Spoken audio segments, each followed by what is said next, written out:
আসসালামু আলাইকুম। আমি মোহাম্মদ সুজন আবার চলে আসলাম। আমাদের বড় ভাইয়ের শ্বশুর বাড়ি একটু কাজ, এই মোটরটা আরও চাপাই দিব।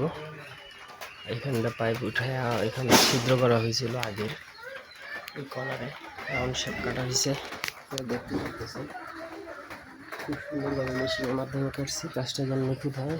ঠিক আছে, তো আসুন কোথায় ট্যাঙ্কি বসাবো। এই 500 লিটার ট্যাঙ্কিটা এখান থেকে নিয়ে এই টয়লেটের উপরে সুন্দরভাবে অ্যাঙ্গেলের মাধ্যমে বসাবো। তো গত পরশু রাত্রে পানির লাইনটা টানা হয়েছে। না, খুলবো না, খুলবো না, সমস্যা নেই, খুলবো না, পিলারে দেওয়া আছে। আমি তো দেখিনি। এই হচ্ছে অ্যাঙ্গেল। আমাদের সাথে থাকুন, আমাদের জন্য দোয়া করবেন পরবর্তী ভিডিওর জন্য। আসসালামু আলাইকুম।